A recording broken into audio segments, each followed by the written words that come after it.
welcome to the Dark Side of Soul podcast. This is Joe. Fun-sized Joe. Fun-sized edition. This is a fun-sized show. Fun-sized Joe. A fun-sized Joe for a fun-sized show. I'm kind of mega-sized. Not me. I'm fun-sized. Fun-sized Sean. And this is Sean. Yeah. But there's not a fun topic we have for fun-sized edition. No, not really. It's pretty bad. And this is an issue too. I think we can probably talk quite a bit about because back in the day when we were working in private schools, like a lot of people end up. Well, I'm not so sure about these days. Oh, I guess it probably still is. No, still. I mean, I say first came to Korea. The old joke. The first work that they did. What do you call an American rocket scientist in Korea? An English teacher. English teacher. Yeah. So, yeah, but there are issues, horror stories of Hogwarts. Have we ever done an episode about Hogwarts horror stories? I don't think we have. I don't think we have. No, that'd be a good one. Good though. Collect them from the listener. We have over 300 episodes now, so I'm oh wow! And you know my memory issues. How? But one of the big issues with private education institutes in Korea is it's very difficult to take sick days. You could be deathly ill, and it's really tough. And there are some systematic reasons for it, and there are some cultural reasons as well. You're just kind of expected to work. So a couple of things have happened recently. One really big thing happened earlier this year that's kind of put this into perspective for a lot of people. And we'll get into that. It involved a death. So, but even though it's legally guaranteed for people to take sick days from work, they have sick days. A lot of people don't. Right. And yeah, it's just you can have it, but you're also kind of not expected to use it. No. So, which is really, really strange. I think you're coming from a place where this could be a culture shock if you're going to come to Korea and work in a hagwon, in the English academy. Some of them don't. Yeah, they're a bit rough. They won't really. You'll almost be bullied into not using your sick days. You get hit by a car, bring a doctor's note. Bring a doctor's note. But again, like it does depend on the place, on the hagwon. But there is a broad problem with this, so much so that now the government's finally kind of apparently cracking down and not cracking down so much as saying they're going to look into it. So, but what happened was that a recent issue happened. Like someone was talking about an issue that they experienced was they worked in a private kindergarten, and it's important to point out too that most kindergartens in Korea are private. They're not part of the public education system, and they cost a fortune in some places, especially in some parts of Seoul.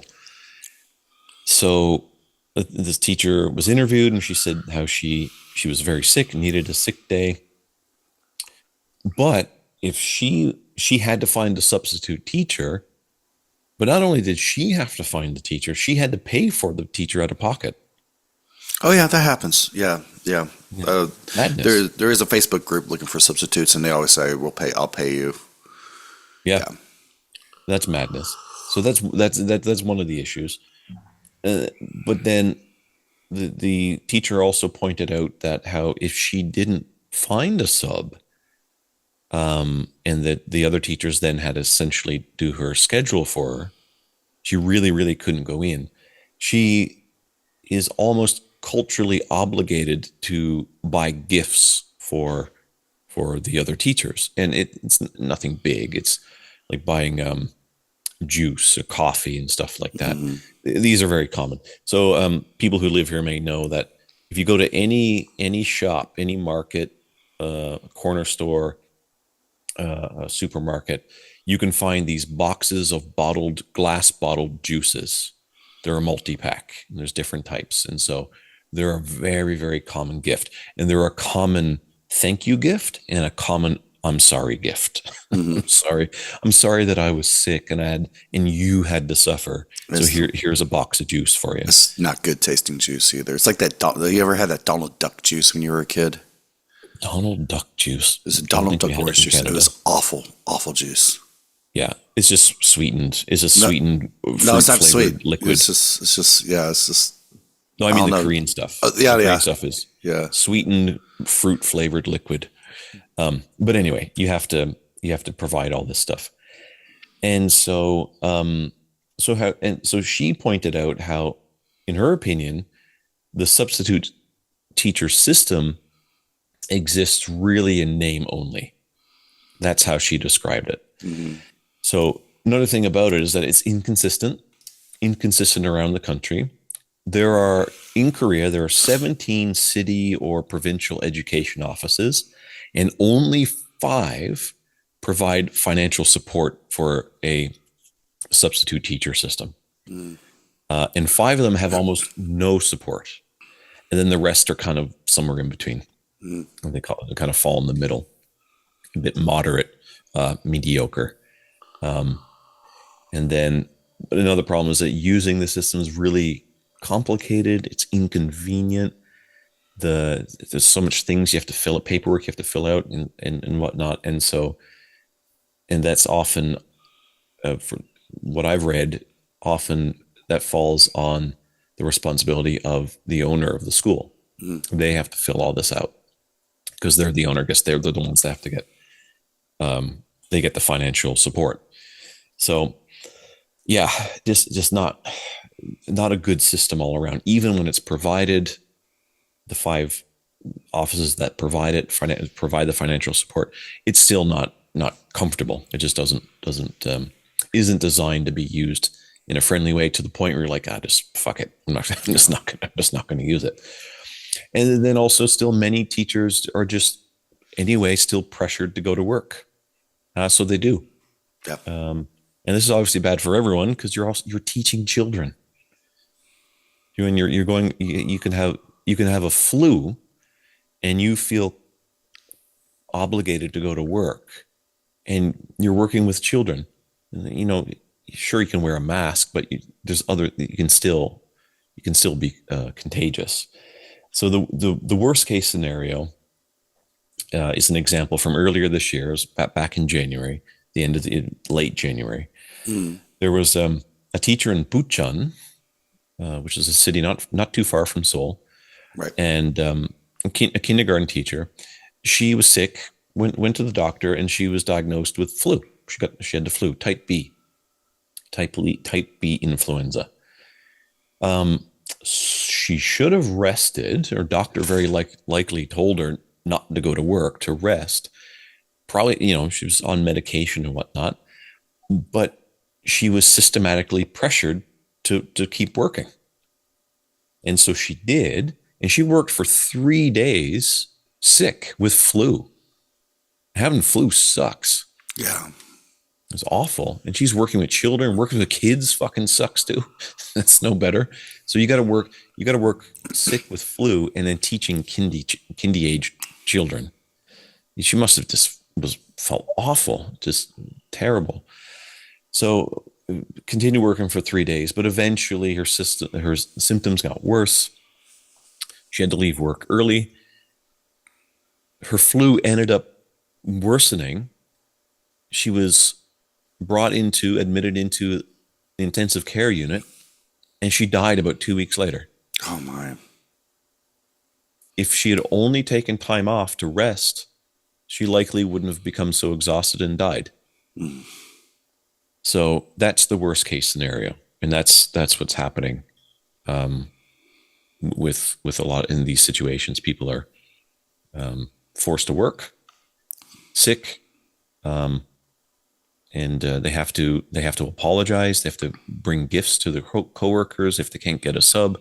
The substitute system just isn't well designed to make it easy and a breeze to use.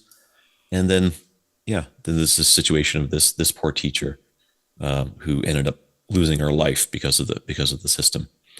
Um, so currently, the way it works is the teachers are not legally required to take sick leave, even if they have an infectious illness that is legally designated as such by the government. They they may have this like flu. They are not legally required to take a day off. So the Korean Teachers and Education Workers Union had a press conference, and they are now advocating for it to be the law to take the day off. So if you're diagnosed with flu, for example, COVID or whatever, Right. you have to take a day off. You have to take a sick day. That's now what they are advocating. That's And good. yeah, and the education ministry is looking into it. Okay. So that's Cool. it. I mean, Something this going on is with that. Yeah. a terrible system that has resulted in this at least this one teacher's death. It's terrible. So back in the day when you were in work teaching English in Hagwons, and that was like the main thing that you were doing, like me, like way back. Right. Did you have an issue with this? Like I rarely got. Well, no, I take that back. I was going to say I rarely got sick, but no. My first few years here, every fall and spring, I got the Seoul cough.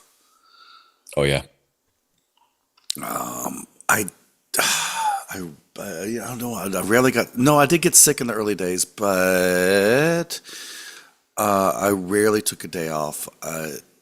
But I do remember others taking time off. Other foreign teachers would take time off, but Korean teachers generally wouldn't. Now, Korean American teachers are in between. In between, I remember working this one person. She was always sick. I mean, just a very sickly person. Always at the doctor, and always late because she's always going to the doctor. And we always had to make up for what she was doing. And she and the owner got really. I don't know. They're at each other's throats all the time. yeah, yeah. I'm not trying to This think of any is other cases. I mean, I remember my first hagwon was very much your stereotypical workhorse hagwon. Back, shithole. yeah, it was, and I remember there were issues with that. People said just don't take a day off if you're sick. It's madness. Oh no, there's a joke. There's a joke. I remember this, but it was before I arrived there. They said at a teachers meeting, this came from the owner, and it was passed on to the school director. She said, "Give us 2 days notice if you're going to be sick." Yeah, I'll let you know. I'll be in touch. Yeah, it's so silly. I've personally never had any issues with sick days where I don't think I've ever taken a sick day where I've like way back when, I mean, back in the day when I was working in Hogwarts, I don't think I ever needed to take a sick day because of flu or something like that. I don't remember, but I don't think I did. But I definitely have experiences with situations of taking time off of work for different reasons. One of them was I went to my father's funeral. I went back to Canada to see my father. He was on his deathbed, and my mom called me and said, "You should come because the doctors don't say there's much time."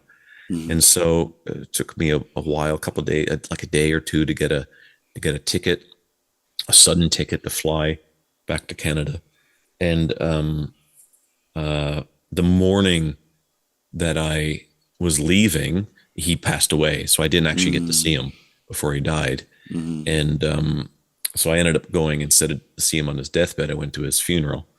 But I had a week taken off of the Hagwon, and I was there for maybe 4 days. I was at my and I they knew I was there to see my sick father. I don't think I told them it ended up being his funeral. But they messaged me. They're like, is it possible for you to come back a day or two early? Get fucked. They same thing. My director, the Wanzang Nim, at my daughter's funeral.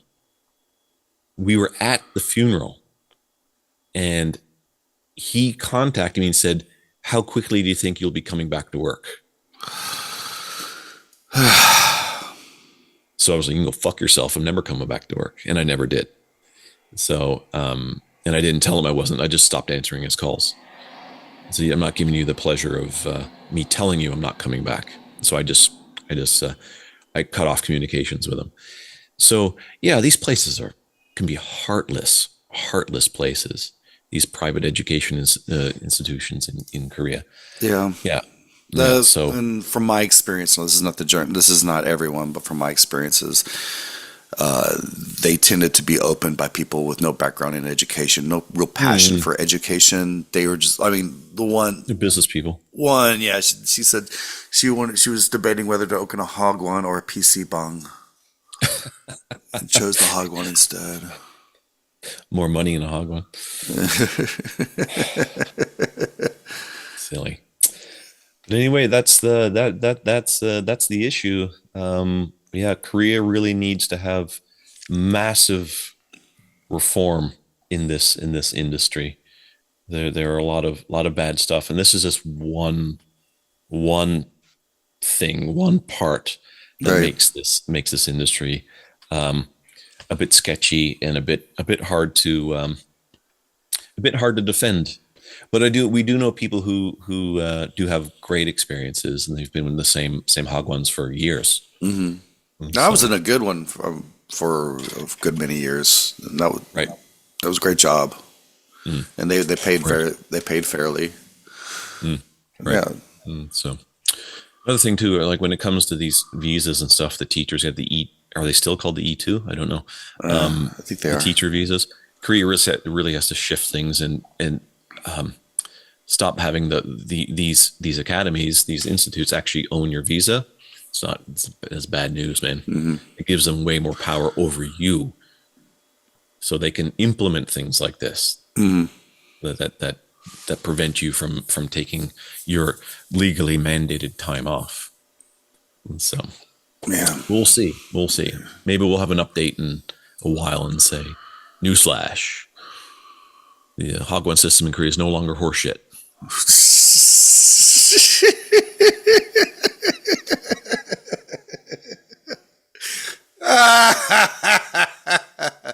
Yeah. But we'll see. Yeah. And that's it. Oh man. Well, you know, comment in our on our website darksideofsoul.com, or on our YouTube channel, or in our social media on Facebook and on Instagram. Oh, what do you think about this? What have your experiences been with this if you've been in the system? Also, if the government does implement a system to enforce this, well, how would they enforce it? How should they enforce it? Should there be fines? Should it be against the teacher, against the school? How would this be handled? How do you think it should be done?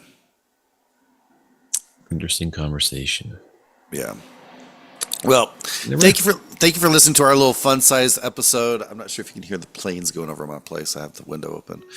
But please contact us. Go to darksidesoul.com if you want to join us for our ghost walks, our storytelling adventures. And until next time, stay spooky. Good night.